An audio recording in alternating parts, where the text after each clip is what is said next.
Breaking news చూస్తున్నాం. గచ్చిబౌలిలోని 400 ఎకరాల భూములపై వివాదం కొనసాగుతూనే ఉంది. అయితే ఈ భూమి హైదరాబాద్ సెంట్రల్ యూనివర్సిటీకి చెందిందే అంటూ జరుగుతున్న ప్రచారంపై స్ట్రాంగ్ కౌంటర్ ఇస్తుంది తెలంగాణ ప్రభుత్వం. 2004లోనే హెచ్సియు ఈ భూములపై యాజమాన్య హక్కులను వదులుకుందని, మొత్తం 5534 ఎకరాల భూమిని ప్రభుత్వానికి బదలాయించిందని తెలిపారు. దీనికి బదులుగా గోపనపల్లిలో 397 ఎకరాలకు ప్రభుత్వం యూనివర్సిటీకి బదలాయించిందని తెలిపారు. దీనికి సంబంధించిన ఒప్పందాలు కూడా జరిగిపోయాయి. కానీ ఇప్పుడు ఈ భూములు తమకు చెందినవే అని వాదించడం వెనుక రాజకీయమేంటన్నది అంతుపట్టని విషయం.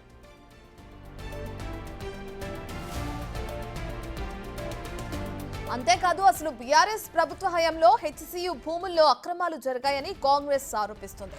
హెచ్సియుకు చెందిన భూముల్లో 50 ఎకరాలకు మైహోమ్ రామేశ్వరరావుకు కట్టబెట్టారని, అక్కడ ఆయన మైహోమ్ విహాంగ పేరుతో అపార్ట్మెంట్స్ నిర్మించి సొమ్ము చేసుకున్నారని కాంగ్రెస్ అంటుంది. అప్పుడు ఆందోళన చేయని బీఆర్ఎస్, బీజేపీ ఇప్పుడు ప్రభుత్వ భూమి విషయంలో ఎందుకు రాద్ధాంతం చేస్తున్నాయని మండిపడుతుంది.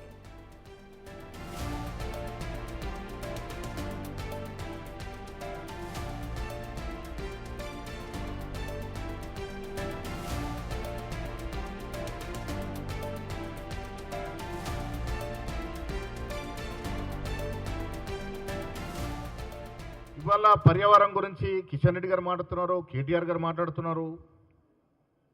నేను వారికి మీ ద్వారా అడుగుతా ఉన్నాను, మైహోం రామేశ్వరరావు భూములు కేటాయించినప్పుడు బీజేపీ పార్టీకి పర్యావరణం గుర్తుకు రాలేదా? యూనివర్సిటీ భూములో మైహోం వేగంగా నిర్మించి 100 కోట్లు సంపాదించినప్పుడు కిషన్ రెడ్డి, బండి సంజయ్కి అవి యూనివర్సిటీ భూములని, పర్యావరణం దెబ్బతింటుందని గుర్తుకు రాలేదా? నిద్రపోతున్నారా లేక ఇంకేమైనా లోపాయకారిగా జరిగిందా? ఎందుకు మీరు ఆనాడు మాట్లాడలేదు? ఎందుకు మాట్లాడలేదు? ఇవాళ ఎందుకు మాట్లాడుతూ ఉన్నారు? ఇది స్పష్టత ఇవ్వాల్సిన అవసరం కేటీఆర్ మీద ఉంది. సెంట్రల్ యూనివర్సిటీ భూముల వద్దకు వెళ్ళి బీజేపీ నేతలు మైహోం వద్ద దగ్గరికి ఎందుకు వెళ్ళట్లేదు? మైహోం విహంగా కట్టింది కూడా యూనివర్సిటీ భూమిలోనే. సెంట్రల్ యూనివర్సిటీ భూమిలో నిర్మించారు. 100 ఫీట్ల రోడ్ ఇచ్చినారు.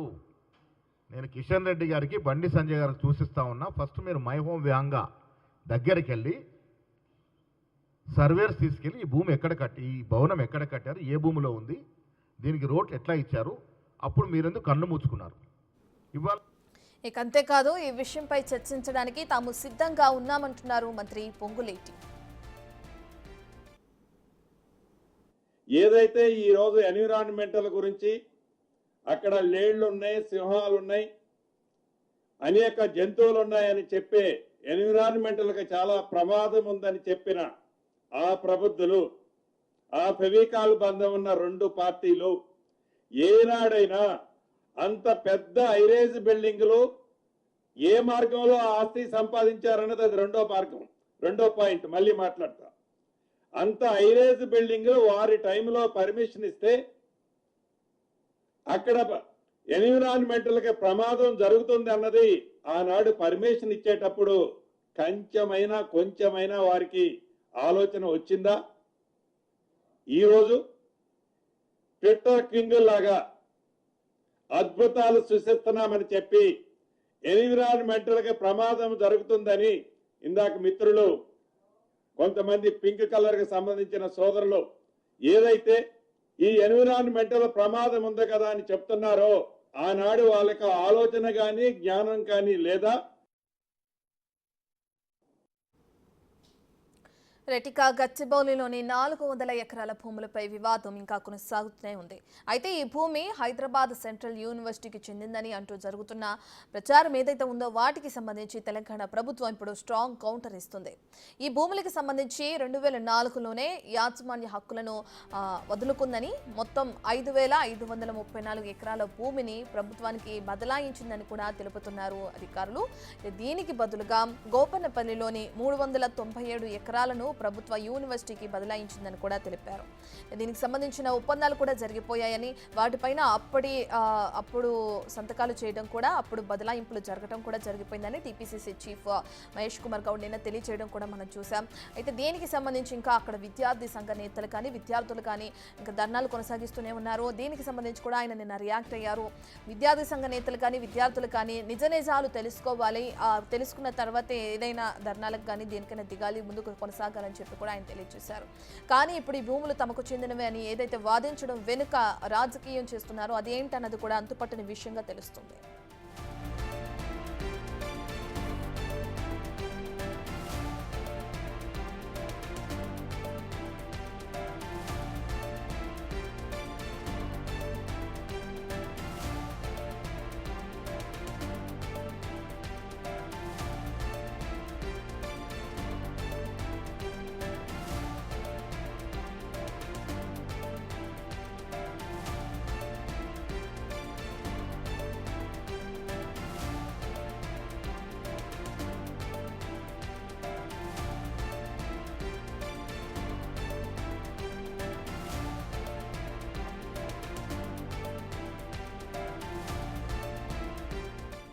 ఇదే విషయానికి సంబంధించిన పూర్తి డీటెయిల్స్ అందించడానికి మా ప్రతినిధి విజయ్ లైవ్ లో జాయిన్ అవుతున్నారు. రైట్ విజయ్, ఇప్పటికే చూసుకుంటే ఏదైతే బీఆర్ఎస్ బీజేపీ కలిసి ఈ 400 ఎకరాల భూమికి సంబంధించి వివాదం కొనసాగిస్తుందో, హెచ్సియు భూములకి సంబంధించి, వాటికి సంబంధించి ఇప్పుడు కాంగ్రెస్ నేతలు ఒక్కరొక్కరుగా కౌంటర్ ఇవ్వడం మనం చూస్తున్నాం.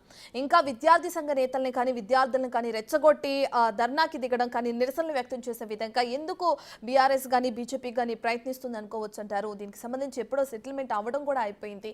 నిజ నిజాలు ఎందుకు తెరపైకి రానివ్వకుండా అడ్డుకుంటున్నారు అనుకోవచ్చు అంటారు. ఎస్ రత్న, ఇదే అంశం పైన హెచ్సియుకు సంబంధించినటువంటి 400 ఎకరాల భూమి విషయంలో అయితే ఇప్పటికే ప్రభుత్వం కూడా ప్రభుత్వం వద్ద ఉన్నటువంటి కీలక డాక్యుమెంట్లను కూడా బయటకు తీసుకువచ్చింది. అలాగే గత 20 సంవత్సరాల నుంచి కోర్టులో ఉన్నటువంటి ఈ వివాదం పైన కూడా ఒక క్లారిటీ అయితే వచ్చింది. ఇది వచ్చిన తర్వాత కూడా ఇక్కడ మనకు ఏదైతే హెచ్సియులో ఉన్నటువంటి ఈ భూమి కూడా ప్రభుత్వానికే సొంతం అవుతుందని చెప్పేసి కూడా కోర్టులు కూడా తీర్పు అయితే ఇచ్చింది, అటు హైకోర్టు కానీ ఇటు సుప్రీంకోర్టు కానీ.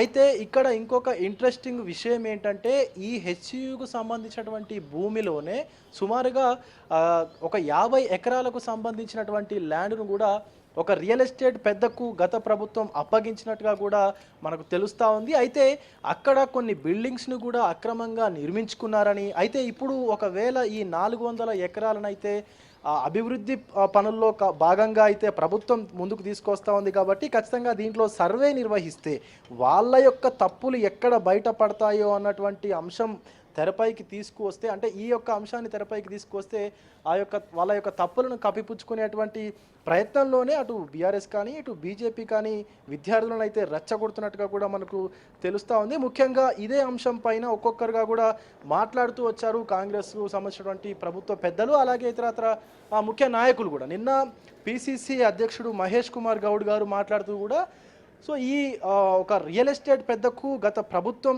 అప్పగించినటువంటి ల్యాండ్లో కూడా ఒక మై హోమ్ రామేశ్వరరావు అనేటువంటి వ్యక్తికి మై హోమ్ విహంగా అనేటువంటి ఒక అపార్ట్మెంట్స్ను కూడా ఇక్కడ కన్స్ట్రక్ట్ చేశారు అని చెప్పేసి కూడా ప్రూఫ్స్తో సహా బయట పెట్టినటువంటి పరిస్థితి అయితే ఉంది. ఇవన్నీ ఎక్కడ బయటపడతాయో అనేటువంటి ఆ యొక్క ముందు జాగ్రత్తతోనే వీళ్ళు విద్యార్థులను రెచ్చగొడుతూ అటు బీఆర్ఎస్ కానీ ఇటు బీజేపీ కానీ ఖచ్చితంగా ఈ యొక్క విద్యార్థుల వెనక ఉండి ఇదంతా నడిపిస్తూ ఉన్నారు అని చెప్పేసి కూడా తెలుస్తూ ఉంది. ముఖ్యంగా అయితే ఇదంతా కూడా విద్యార్థులకు కూడా తెలుసు. అయితే గతంలో మనకు 2004 సంవత్సరంలో ఈ యొక్క భూ బదలాయింపులు జరిగిన తర్వాత ఏదైతే ఆ యొక్క ఐసీకి సంబంధించినటువంటి సంస్థ 2006వ సంవత్సరంలో ప్రభుత్వం అయితే ఆ సంస్థ నుంచి మిగతా ఈ 400 ఎకరాల భూమిని అయితే స్వాధీనం చేసుకుంది. అప్పటి ప్రభుత్వం టీడీపీ ప్రభుత్వం ఇచ్చిన తర్వాత ఎప్పుడైతే ఈ అభివృద్ధి పనుల్లో భాగంగా అభివృద్ధి చేసుకోనప్పుడు, అంటే అభివృద్ధికి చెయ్యనప్పుడు ఖచ్చితంగా ప్రభుత్వం అయితే ఈ యొక్క భూమిని అంతా కూడా తిరిగి స్వాధీనం చేసుకుంది. అప్పటి నుంచి కూడా అటు ఆ సంస్థకు ఇటు ప్రభుత్వానికి మధ్య అయితే కొంత ఉద్రిక్త పరిస్థితి నెలకొంది. దాని తర్వాత ఈ విషయం అంతా కూడా కోర్టు దృష్టికి తీసుకెళ్లారు. ఇరు వర్గాలు కూడా వాళ్ళ యొక్క వాదనను కూడా వినిపించుకున్నారు. తదనంతరం సుప్రీంకోర్టులో కావచ్చు అటు హైకోర్టులో కావచ్చు ఈ యొక్క పూర్తిగా ప్రభుత్వానికి సానుకూలంగా కూడా తీర్పు అయితే వచ్చింది. దాని అనంతరం ఈ యొక్క భూమిని కూడా ప్రభుత్వానికి కేటాయిస్తూ కూడా సుప్రీంకోర్టు కూడా నోటీసులు కూడా కొంత జారీ చేసినటువంటి సిచ్యువేషన్ కూడా ఉంది. సో ఇదంతా తెలిసి కూడా విద్యార్థులు అలాగే హెచ్సియుకి సంబంధించినటువంటి కొంత యాజమాన్యం కూడా కేవలం ఈ యొక్క ప్రభుత్వాలు ఏవైతే గత ప్రభుత్వాలు అలాగే ఇతర ఏదైతే మనకు బీజేపీ కానీ అటు బీఆర్ఎస్ కానీ ఈ రెండు పార్టీలకు సంబంధించినటువంటి కొంతమంది నాయకులు ఈ రెండు పార్టీలో కేవలం విద్యార్థుల్ని అలాగే కొంతమంది విద్యార్థి నేతలని విద్యార్థి సంఘాలను కూడా ఇలా ఉసిగొల్పుతూ ఈ కార్యక్రమాలన్నీ కూడా చేస్తూ ఉన్నారు అన్నట్టుగా కూడా చెప్తా ఉన్నారు అటు కొంతమంది కాంగ్రెస్ పెద్దలు కూడా. అయితే ముఖ్యంగా సో మనం చూసుకోవచ్చు ఇప్పుడు ప్రస్తుతం హెచ్సియు వద్ద ఉన్నాము. భారీ ఎత్తున అయితే ఇక్కడ పోలీస్ బందోబస్తు కూడా ఉంది. ఎందుకంటే ఏ క్షణమైనా విద్యార్థులు ఆందోళనలు చేపట్టేటువంటి అవకాశం కనిపిస్తూ ఉంది కాబట్టి సో పెద్ద ఎత్తున పోలీసు బందోబస్తు నడమ అయితే ప్రస్తుతం హెచ్సియు కూడా ఉందనే చెప్పుకోవాలి. ఎందుకంటే మనకు విద్యార్థులు నిన్నటి వరకు కూడా నిన్న రాత్రి వరకు కూడా వాళ్ళ యొక్క నిరసనలు తెలియజేస్తూ ముందుకైతే వచ్చారు. సో వాళ్లకు తెలుసా తెలియదా అనేటువంటి విషయం పక్కన పెడితే కొంతమంది రాజకీయ వేత్తలు ఎవరైతే ఉన్నారో వాళ్లకు సంబంధించినటువంటి అంశాలు బయటికి వస్తాయనేటువంటి ఆలోచనతోటే విద్యార్థులందరినీ కూడా పక్కదోవ పట్టిస్తూ ఉన్నారు అని చెప్పేసి కూడా అటు ప్రభుత్వం ఆరోపిస్తూ ఉంది, ప్రభుత్వంలో ఉన్నటువంటి ముఖ్య నేతలు కూడా ఆరోపిస్తూ ఉన్నారు. సో దానికి సంబంధించినటువంటి కీలక డాక్యుమెంట్స్ను కూడా ప్రజల ముందుకు తీసుకొచ్చేటువంటి ప్రయత్నం అయితే చేశారు. సో అయినప్పటికీ కూడా విద్యార్థులు నిజాలు ఏంటో అనేది తెలుసుకున్న తర్వాతనే ఇలాంటి నిరసనలకు దిగాలి అన్నట్టుగా కూడా చెప్తున్నటువంటి పరిస్థితి కనిపిస్తూ ఉంది. Ratna. Right, thank you Vijay.